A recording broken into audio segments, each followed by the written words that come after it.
તો આજે આપણે 20 જાન્યુઆરી 2026ની કેટલીક મુખ્ય ઘટનાઓ પર ઊંડી નજર નાખવાના છીએ. આપણી પાસે જે દસ્તાવેજ છે એમાં આંતરરાષ્ટ્રીય સંબંધોથી લઈને અર્થવ્યવસ્થા અને શાસન સુધીના ઘણા રસપ્રદ મુદ્દાઓ છે. આપણો હેતુ એ છે કે આ સમાચારોની સપાટી નીચે જઈએ અને સમજીએ કે આ બધું એકબીજા સાથે કેવી રીતે જોડાયેલું છે. બિલકુલ. ઘણીવાર એક દિવસની ઘટનાઓ અલગ અલગ લાગે છે, પણ જ્યારે આપણે તેને જોડીને જોઈએ ને ત્યારે એક મોટી તસવીર સામે આવે છે. આજનો દસ્તાવેજ એક રીતે જોઈએ તો ભારતની રાજદ્વારી, આર્થિક અને લોકતાંત્રિક મહત્વાકાંક્ષાઓની એક ઝલક આપે છે.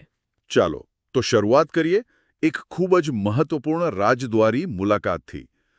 19 જાન્યુઆરીએ સંયુક્ત અરબ અમીરાત એટલે કે યુએઈના રાષ્ટ્રપતિ શેખ મોહમ્મદ બિન ઝાયદ અલ નાહયાન ભારત આવ્યા. અને આ મુલાકાત એટલા માટે ખાસ બની રહી કારણ કે ભારતના વડાપ્રધાને પ્રોટોકોલ તોડીને એરપોર્ટ પર પોતે તેમનું સ્વાગત કર્યું. આ કોઈ નાની વાત નથી. જરાય નહીં. આંતરરાષ્ટ્રીય કૂટનીતિમાં દરેક હાવભાવનો એક અર્થ હોય છે. પ્રોટોકોલ તોડીને સ્વાગત કરવું એ દર્શાવે છે કે આ સંબંધ હવે માત્ર ઔપચારિક નથી, એમાં એક અંગત ઉષ્મા અને ઊંડો વિશ્વાસ છે. અને એ પણ ખરું કે આ તેમની 5મી મુલાકાત હતી છેલ્લા 10 વર્ષમાં. હા, રાષ્ટ્રપતિ બન્યા પછી 3જી અને છેલ્લા દાયકામાં 5મી. આટલી વારંવારની મુલાકાતો એ જ સ્પષ્ટ સંકેત છે કે બંને દેશો એકબીજાને કેટલું મહત્વ આપી રહ્યા છે. મને આ મુલાકાતની એક વાત ખૂબ જ રસપ્રદ લાગી, ભેટોની પસંદગી. હા. યુએઈના રાષ્ટ્રપતિને ગુજરાતનો કોતરણીવાળો લાકડાનો હિંચકો અને કાશ્મીરની હાથથી વણેલી પશ્મિના શાલ અને એ શાલને પણ તેલંગાણાના કારીગરોએ બનાવેલી ચાંદીની પેટીમાં મૂકીને આપવામાં આવી. બરાબર. મતલબ ભારતના 3 અલગ અલગ ખૂણાઓ પશ્ચિમ, ઉત્તર અને દક્ષિણ બધાને જોડી દીધા. તમે બિલકુલ સાચો મુદ્દો પકડ્યો. આ માત્ર ભેટ નથી, આ એક સંદેશ છે. આ ભારતની વિવિધતામાં એકતાનું પ્રદર્શન છે. એ બતાવે છે કે સંબંધો માત્ર દિલ્હી પૂરતા મર્યાદિત નથી, પણ તે ભારતના દરેક ક્ષેત્રની કલા અને સંસ્કૃતિને માન આપે છે. સાચું. આને સાંસ્કૃતિક કૂટનીતિ કહી શકાય, બરાબર ને? ચોક્કસ. અને એ શબ્દો કરતાં વધુ અસરકારક હોય છે. તો આ ભેટો તો સંબંધોની ઉષ્મા દર્શાવે છે, પણ સાચી ભાગીદારી તો નક્કર પરિણામોમાં દેખાય છે. તો ચાલો જોઈએ કે જમીન પર કયા મહત્વના કરારો થયા. જુઓ, કરારોની યાદી લાંબી છે અને તે સંબંધોની ઊંડાઈ દર્શાવે છે. પહેલો મહત્વનો કરાર છે ગુજરાતના ધોલેરા સ્પેશિયલ ઇન્વેસ્ટમેન્ટ રિજિયનમાં રોકાણ માટેનો. ધોલેરા, ભારતનો મહત્વાકાંક્ષી સ્માર્ટ સિટી પ્રોજેક્ટ. હા, અને તેમાં યુએઈનું રોકાણ એ પ્રોજેક્ટમાં એક મોટો વિશ્વાસ વ્યક્ત કરે છે. બીજો કરાર અવકાશ ક્ષેત્રે છે, INSPAC અને યુએઈ સ્પેસ એજન્સી વચ્ચે. આ અવકાશવાળો કરાર ખાસ ધ્યાન ખેંચે એવો છે. યુએઈ અવકાશમાં ખૂબ ઝડપથી આગળ વધી રહ્યું છે. મંગળ મિશન સુધી પહોંચી ગયું. તો આ ભાગીદારીમાં ભારત માટે શું છે? આ બંને માટે ફાયદાકારક સ્થિતિ છે. યુએઈ પાસે મહત્વાકાંક્ષા અને મૂડી છે, જ્યારે ભારત પાસે દાયકાઓનો અનુભવ, વિશ્વસનીયતા અને સૌથી અગત્યનું ઓછી ખર્ચાળ લોન્ચ ટેકનોલોજી છે. એટલે ભારતને એક નવું બજાર મળી શકે? બરાબર. અને યુએઈ પોતાના અવકાશ કાર્યક્રમોને વેગ આપી શકે. આ સિવાય હિન્દુસ્તાન પેટ્રોલિયમ અને અબુધાબી નેશનલ ઓઇલ કંપની વચ્ચેનો કરાર છે, જે આપણી ઊર્જા સુરક્ષાને વધુ મજબૂત કરે છે. કરારો સિવાય કેટલીક મોટી જાહેરાતો પણ થઈ, જેમ કે ભારતમાં સુપર કમ્પ્યુટિંગ ક્લસ્ટરની સ્થાપના. હા. અને દ્વિપક્ષીય વ્યાપારને 2032 સુધીમાં $200 અબજ સુધી પહોંચાડવાનો લક્ષ્યાંક. આ સુપર કમ્પ્યુટિંગ ક્લસ્ટરની વાત થોડી ટેકનિકલ લાગે છે. આનો સામાન્ય માણસ માટે શું અર્થ થાય? સુપર કમ્પ્યુટિંગ એ ભવિષ્યની ટેકનોલોજીનો પાયો છે. એનો સીધો અર્થ છે કે આર્ટિફિશિયલ ઇન્ટેલિજન્સ, હવામાનની વધુ સચોટ આગાહી, દવા સંશોધન, આ બધા ક્ષેત્રોમાં ભારતની ક્ષમતા અનેક ગણી વધી જશે. અને યુએઈનું રોકાણ આમાં ગતિ આપશે. ચોક્કસ. અને $200 અબજ વેપારનો લક્ષ્યાંક એ બતાવે છે કે સંબંધો હવે માત્ર તેલ પર નિર્ભર નથી રહ્યા. હવે ટેકનોલોજી, નાણાકીય સેવાઓ. હા, ગુજરાતની ગિફ્ટ સિટીમાં ફર્સ્ટ અબુધાબી બેંકનું આવવું અને અબુધાબીમાં ભારત ભવનની સ્થાપના, આ બધું એ જ દિશામાં લેવાયેલા પગલાં છે. તો એક તરફ ભારત આંતરરાષ્ટ્રીય સ્તરે પોતાની ભાગીદારી મજબૂત કરી રહ્યું છે અને બીજી તરફ દેશની અંદરથી પણ આર્થિક મોરચે મોટા સમાચાર આવી રહ્યા છે. SBI રિસર્ચનો એક રિપોર્ટ કહે છે કે ભારત 2030 સુધીમાં ઉચ્ચ મધ્યમ આવક ધરાવતો દેશ બની જશે. હા, આ ખૂબ જ મહત્વપૂર્ણ છે. પહેલા એ સમજીએ કે આનો અર્થ શું છે. વિશ્વ બેંક દેશોને એમ કે એમની માથાદીઠ આવકના આધારે 4 શ્રેણીમાં વહેંચે છે. ઓછી આવક, નીચલી મધ્યમ, ઉચ્ચ મધ્યમ અને ઉચ્ચ આવક. બરાબર. ભારત અત્યારે નીચલી મધ્યમ આવક શ્રેણીમાં છે.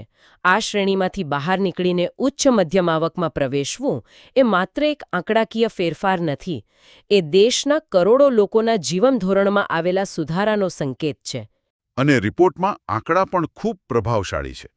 2028 સુધીમાં જર્મનીને પાછળ છોડીને ત્રીજી સૌથી મોટી અર્થવ્યવસ્થા બનવાનો અંદાજ છે. જીડીપીની સફર જોઈએ તો 2014માં $2 ટ્રિલિયન, 2021માં $3 ટ્રિલિયન અને 2025 સુધીમાં $4 ટ્રિલિયન.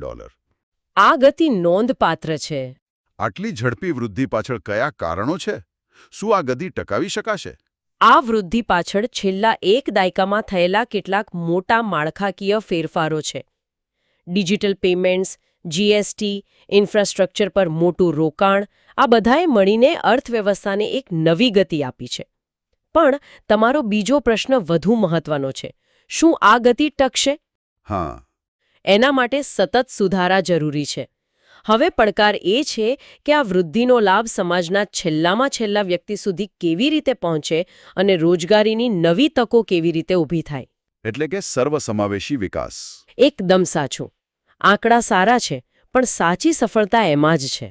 માથાદીઠ આવકની વાત કરીએ તો રિપોર્ટ કહે છે કે 2030 સુધીમાં તે $4,000 સુધી પહોંચી જશે, જે 2019માં $2,000 હતી. હા, અને આને મોટા પરિપ્રેક્ષ્યમાં જોઈએ.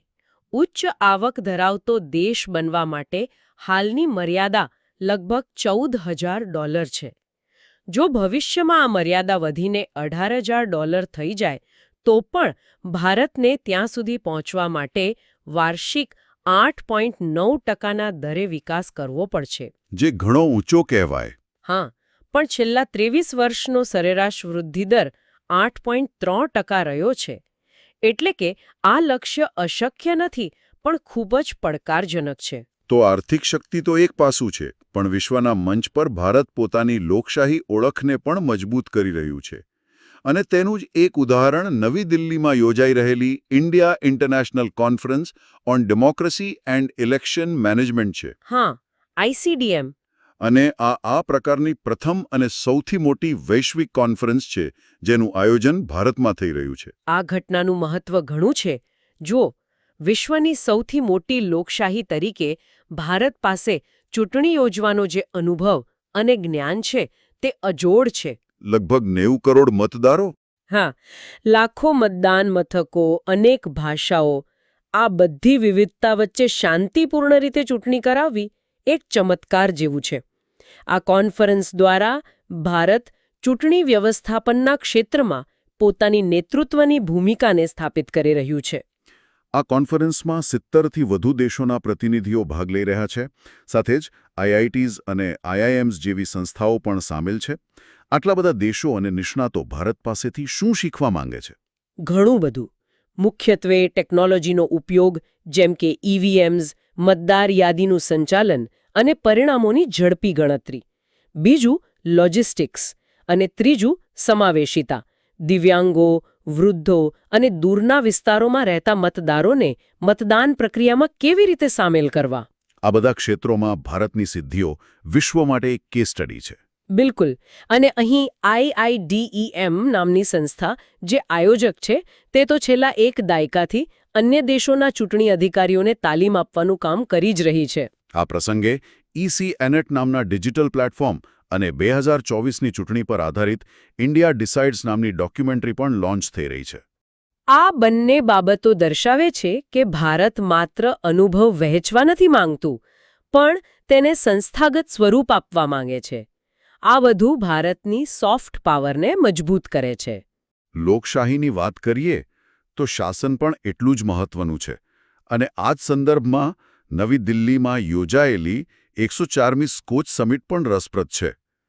આ સમિટમાં C.DOT, જીઓ પ્લેટફોર્મ્સ અને ઇન્ડિયન બેંક જેવી સંસ્થાઓને સ્કોચ એવોર્ડ મળ્યા. આ એવોર્ડનું શું મહત્વ છે? સ્કોચ એવોર્ડ્સ એટલા માટે મહત્વના છે કારણ કે તે કોઈ સરકારી સન્માન નથી. તે 2003થી SKOCH ગ્રુપ નામના એક સ્વતંત્ર થિંક ટેન્ક દ્વારા આપવામાં આવે છે. એટલે એ એક સ્વતંત્ર ચકાસણી છે. એકદમ. તે શાસન, ટેકનોલોજી અને સામાજિક ક્ષેત્રમાં ઉત્કૃષ્ટ કામગીરીને બિરદાવે છે. ભૂતકાળમાં ગુજરાતના સુજલમ સુફલમ અને વિશ્વાસ પ્રોજેક્ટને પણ આ એવોર્ડ મળી ચૂક્યો છે. તો C.DOT કે જીઓને એવોર્ડ મળવાથી શું ફરક પડે છે? આને આપણે આપણી આર્થિક વૃદ્ધિને ચર્ચા સાથે જોડી શકીએ. આપણે જે ડિજિટલ ક્રાંતિની વાત કરી તેના પાયામાં જીઓ જેવી કંપનીઓ છે, જેને ડેટાને સસ્તો બનાવ્યો. હા, અને C.DOT જેવી સરકારી સંસ્થા સ્વદેશી 5G ટેકનોલોજી વિકસાવી રહી છે. આ એવોર્ડ એ જ પાયાના યોગદાનની સ્વીકૃતિ છે. બરાબર. અને શાસનના વિષય પર એક બીજી ખૂબ જ રસપ્રદ પહેલ સામે આવી છે. રિસ્પોન્સિબલ નેશન્સ ઇન્ડેક્સ RNIનું લોન્ચિંગ. હા, જે ભૂતપૂર્વ રાષ્ટ્રપતિ રામનાથ કોવિંદ દ્વારા કરવામાં આવ્યું. અને ખાસ વાત એ છે કે આ ભારતનો પ્રથમ વૈશ્વિક સૂચકાંક છે જે ભારતીય થિંક ટેન્ક દ્વારા તૈયાર થયો છે. હા, અને આ એક મોટું પગલું છે. અત્યાર સુધી આપણે વિશ્વને પશ્ચિમી સંસ્થાઓ દ્વારા બનાવેલા સૂચકાંકોના ચશ્માથી જોતા આવ્યા છે. હ્યુમન ડેવલપમેન્ટ ઇન્ડેક્સ કે ઇઝ ઓફ ડુઇંગ બિઝનેસ જેવા. બરાબર. આ પહેલીવાર છે જ્યારે ભારતમાંથી એક એવો વૈશ્વિક સૂચકાંક આવ્યો છે જે દેશોનું મૂલ્યાંકન એક અલગ દૃષ્ટિકોણથી કરે છે. અને આ દૃષ્ટિકોણ પણ અલગ છે. તે દેશોને GDP કે સૈન્ય શક્તિથી નથી માપતો. હા, પણ 3 જવાબદારીઓના આધારે માપે છે: નાગરિકો પ્રત્યેની આંતરિક જવાબદારી, પર્યાવરણ પ્રત્યેની જવાબદારી અને વિશ્વ શાંતિ પ્રત્યેની બાહ્ય જવાબદારી. પણ મારો સવાલ એ છે કે શું આવા ઇન્ડેક્સ ખરેખર કોઈ અસર પાડે છે? શું દેશો આવા રેન્કિંગને ગંભીરતાથી લે છે? ખૂબ સારો પ્રશ્ન છે. એ સાચું છે કે કોઈ એક ઇન્ડેક્સ રાતોરાત નીતિઓ નથી બદલી નાખતો, પરંતુ તેની સૌથી મોટી અસર ચર્ચા અને વિચારને દિશા આપવાની હોય છે.